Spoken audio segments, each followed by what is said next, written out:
Hello and good day po sa inyo po mga ka-traders po sa COL. And ito po ang unang episode po ng aking YouTube channel patungkol po sa COL trading. So ako nga po pala si Ronel Bravo and nagtitrade na po ako for 2 years now. Hindi po ako nag-seminar sa COL, diretso po ako na nag-trade kaagad, nag-register kaagad sa kanila.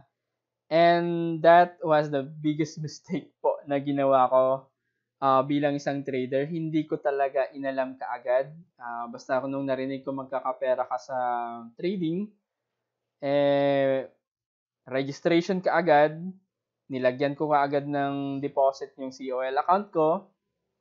Okay, so bibili kaagad ako, ibebenta ko. Now, alam ko, siguro natatawa yung iba sa inyo, pero ganun talaga, eksakto yung ginawa ko. Now, later na lang nalaman ko, mga after 2 or 3 trades, na nalulugi ako. Okay, so binili ko siya ng, sabihin na natin, 5 piso. Binenta ko ng 5 pesos and 20 cents. Akala ko mayroon na siya kaagad na tubo dun sa 20 cents. Pero hindi pala siya ganun kadali. So, meron pala tayong mga fees. Doon ko na lang siya inalam. Ayun. Experience po natin. Okay, so by the way, ngayong episode na ito, ang gagawin po natin ay gagawa tayo ng samahan niyo ako para gumawa ng isang Excel sheet kung saan makocompute natin yung ating profit or loss. Okay, sino naman dito yung gustong magka-loss? Profit or loss sa execution po ng buying and selling with tutorial po sa ating commission, sa ating mga fees on COL trading.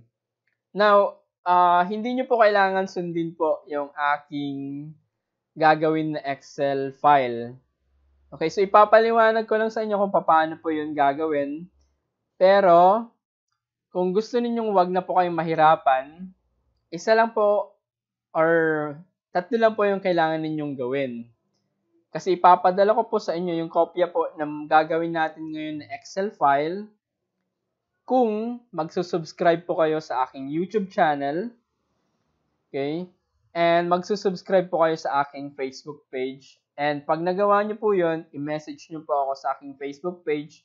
Ipapadala ko po ng libre, no strings attached, doon sa inyo pong email address or sa inyong Facebook account yung kopya po ng Excel file po na ating gagawin today. Okay, malinaw po yun. Now, without further ado, ito po yung ating gagawin. Unang gagawin po natin, i-format natin siya sa ating Excel file. Okay. So, blanco po yung ating Excel file. Nakikita nyo po, wala pong kalaman-laman yung ating Excel file. Ang una natin gagawin, i-format natin yung para sa execution ng buying. So, again, hindi nyo po kailangan sundan po itong aking gagawin. Ipapaliwanag ko lang kung paano gagawin, pero ipapadala ko sa inyo yung kopya po nito. So, itatype natin una buying. Okay, so syempre kapag mayroong execution ng trade para sa buying, mayroon po tayong price and number of shares. Now, price multiplied by number of shares equals to ating gross trade amount or gross amount. Okay. So, price multiplied by shares equals to gross amount. So, mag-formula tayo dito. Ayan, 0 pa ang ating gross amount. Now, idagdag na natin yung mga fees. So, ang unang fees dyan ay yung commission. So, commission. Okay. Next would be VAT. Next would be PSE transaction fee. And the SCCP fee or yung clearing fee ng ating Philippine Stock Exchange. Now, ano ang itatawag natin dito sa apat na to? Para sa akin, total fees na lang yung ating ilalagay. So, total fees. So, ano ang composition ng total fees natin? Ito ay total ng commission, ng VAT, ng transaction fee, and clearing fee. So, isil natin to and then click enter. Now, itong gross amount at saka yung total fee, pagsasamahin natin to, magiging net amount. So, ito na yung amount na mababawas sa inyong buying power. Kung magkano yung cash amount na nandyan sa inyong COL portfolio, ito yung amount na mababawas and hindi lang itong gross amount. So, yung net amount is equal to gross amount add total fees. Okay. So, yan. I-format natin to para maging gitna. Ito na ang ating format for buying. Napakasimple po. Now, i-format na natin tong commission, yung VAT, transaction fee, and clearing fee. So, si commission, 0.25%. Para mas maging madali, malinaw, mag-insert tayo dito. So, sa commission, 0.25%. Sa VAT, 12% ng commission. And sa transaction fee, 0.005%. Sa clearing fee, 0.01%. Mas mali yata yan. 0.005%. Yung isa. 0.005%. And 0.001 or 0.01%. Okay, tandaan ninyo, hindi pa siya naka-percentage. Okay. So, malinaw na to. 12% of commission.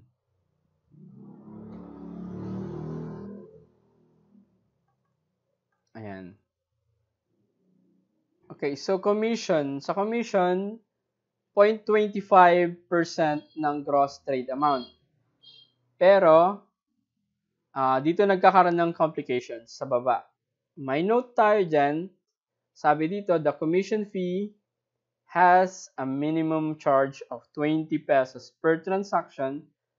And if you require, okay, so hindi na natin babasahin yan kasi para yan sa mga hindi nag-execute mismo ng kanilang trade, para yan sa mga mayroong assistance galing sa broker, which is 0.5% ng gross trade amount kung tinulungan kayo ni broker mag-execute ng trade. Okay, so commission fee, 20 pesos per transaction. Kung yan yung minimum, mas mababa sa 20 pesos, automatic na 20 pesos. Mamaya, i-format natin yan para mag 20 pesos regardless of bumaba siya sa 20 pesos. So, dito muna tayo.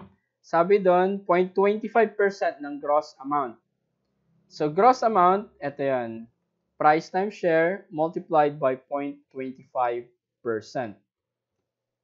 Okay, so 0 pa siya.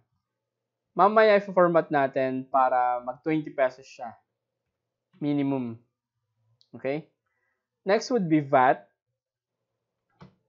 And siguro sa mga next topic natin, i-discuss natin kung ano yung 8,000 rule na tinatawag ng ibang traders.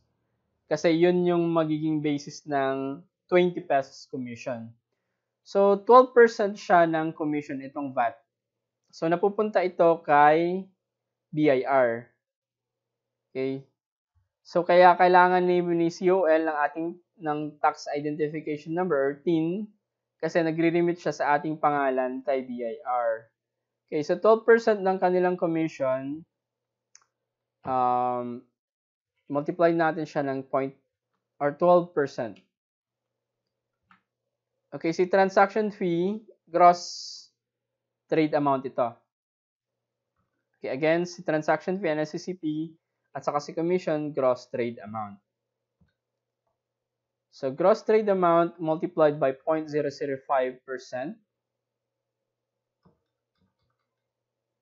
Okay, multiplied by 0.005%. And SCCP fee, gross trade amount multiplied by 0.01%. Okay. Now na kompleto na to, total fees, punta tayo ulit kay commission. Paano nga ba i-format to para mag 20 pesos? Gagamit tayo ng conditional formatting ito, conditional formula, which is yung if function.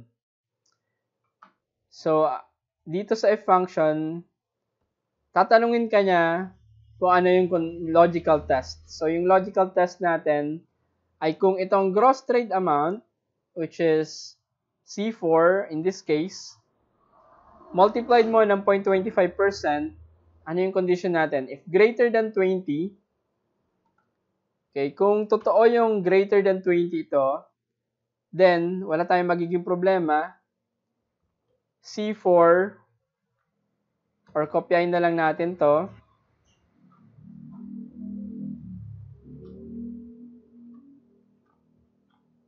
Tapos i-paste natin. Now, kung hindi totoo yon na greater than 20, i-format natin siya para maging 20. Now, pag in-enter natin to, supposed to be dapat 20 pesos yung lalabas dyan kasi 0 pa yung ating gross amount. Tignan natin. Enter. Okay, may error daw sa ating formula. Saan kaya napunta yung ano kayang error? Ito. Okay. Ayun. So, 20 pesos. So, hindi ka pa nagtitrade. Yung commission mo, nakapeg na siya sa 20 pesos. And may VAT na kaagad siya na 2.4 pesos. Mayroon ka na kaagad ng 22 pesos dun sa iyong net amount for buying. Okay. So, i-format natin to. Lagyan natin ng kulay to. Gusto ko yung green. I-bold natin tong mga to. Lagyan natin ng guhit. Okay. Punta tayo sa example for buying. Okay, ito yung example sa website ni COL. So, buying, total fees for buying is 20,000 share of ALI. Ayala to. At 5 pesos per share. So, ang computation niya ay itong mga to. So, computation fee, commission, VAT, transaction fee, and clearing fee. So, i-format natin. Ilan yung price? 5 pesos per share. So, ang share is 20,000 shares. Okay, i-format natin tong gross amount. And pati na rin tong share. Pati tong price. And yung total fee natin dito.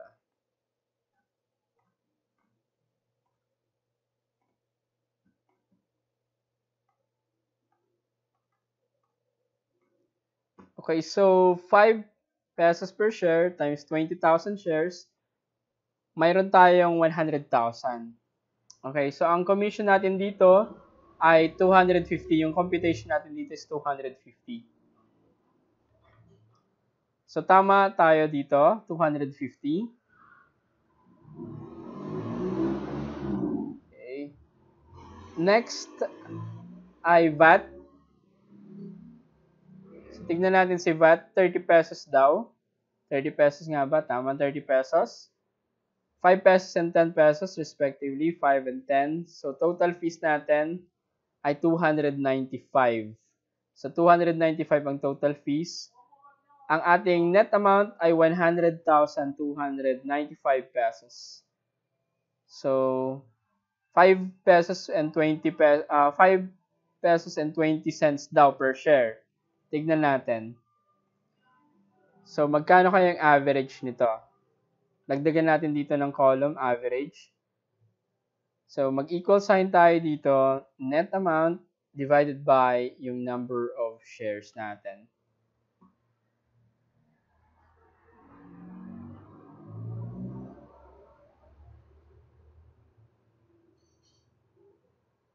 Oops, sorry. Selling pala yun. Selling total fees for selling is 520. So, okay. Ang magiging average pala nito is 5.01. Selling pala to. I'm sorry. Selling to. Total fees. Okay. 520 natin siya ibebenta. Ang tanong, magkano kaya? Now, paano kung hindi umabot to ng 100,000? Let's say, ang binili ko ay 1,000 shares lamang. Okay. Automatic na yung commission nag 20 pesos. Pero, kung ika-calculator natin siya,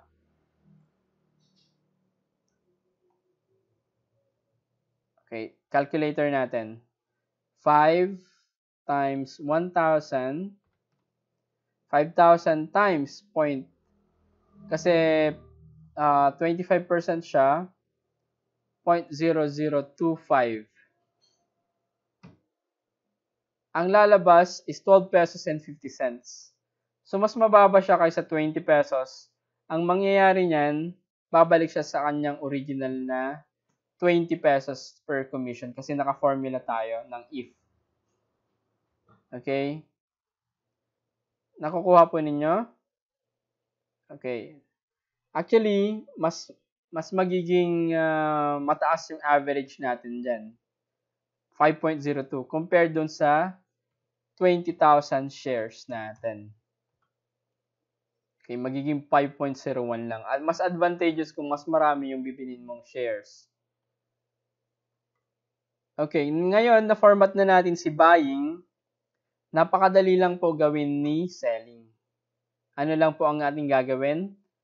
Kopyahin lang po ito. Okay? Copy. And then, kahit saan nyo po ilagay dito, paste.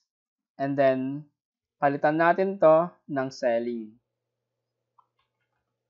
And palitan na rin natin yung kulay para hindi po kayo malito. Gusto ko yung red.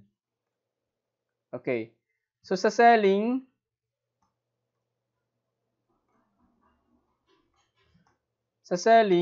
punta tayo sa slide 1.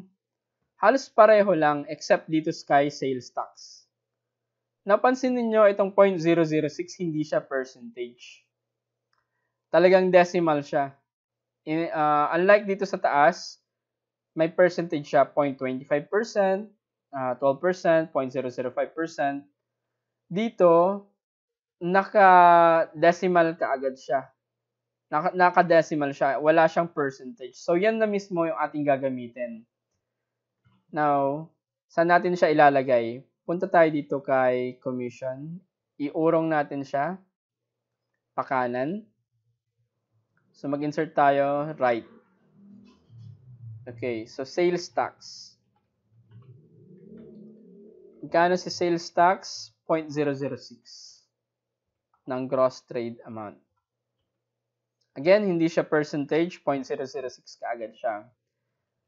Now, ito yung total fees natin. I-edit natin siya, i-edit natin yung formula. I-adjust natin siya paurong ng ganun, pakaliwa. Okay, so sales tax. Madali lang. Ito times 0.006. So, yung sales tax natin is 600. So, magkano daw kanina yung selling price natin? 520. Okay. I-format natin siya 5.20. Okay. Si commission, same pa rin. Si VAT, same pa rin. And ang total fees natin is 930. Now, dito tayo magkakatalo sa net amount. Okay. Kung dito, addition, dito po sa selling is subtraction. So, i-edit natin to, magiging subtraction po ito. Okay, ito yung average ng yung napagbentahan. Okay, iurong natin to, i-unmerge natin. Iurong natin siya papunta dun para ma-cover niyo lahat. Ayun. So again, ito yung napagbentahan nating amount. Ito naman yung sa binili natin. Tignan natin kung pareho tayo magtutugma kay COL. So si commission daw ay 260. Tama tayo dito sa commission.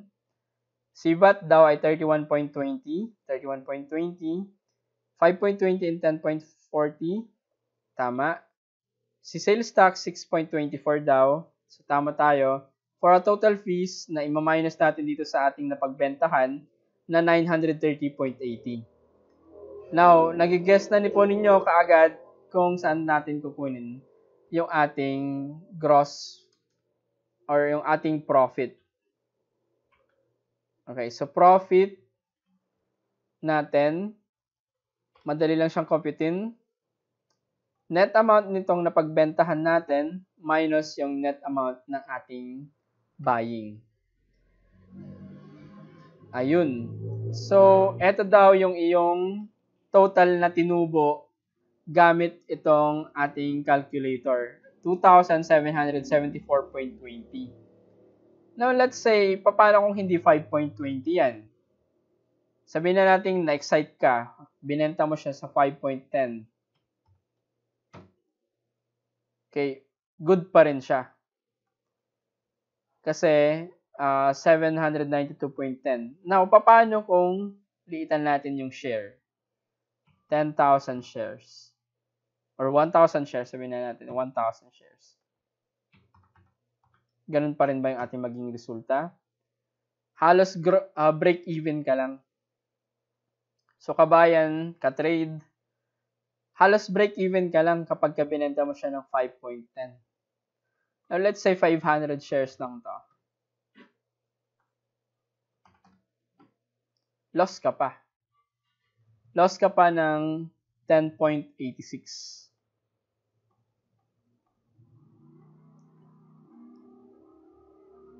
Okay, so dapat ito, hindi lang profit ito, profit or loss. Okay, so that concludes po yung ating discussion po about sa ating execution ng trade and computation po using Excel. Now, kagaya po ng sinabi ko nung una, tatlo lang po yung condition ko. Mag-subscribe po kayo sa aking YouTube channel. And i-like nyo lang po yung aking Facebook page. And mag-subscribe po kayo doon. And ipapadala ko po yung kopya po nitong ating Excel file po sa inyo. So once again, ako po si Ronel Bravo. Mag-comment lang po kayo kung ano po yung gusto ninyong video na i-cover ko. Gamit po yung Excel or kahit na PDF po, ipapadala ko po sa inyo lahat po ng ating magiging discussion. Basta please, mag-subscribe lang po kayo sa YouTube channel ko. Okay, salamat po.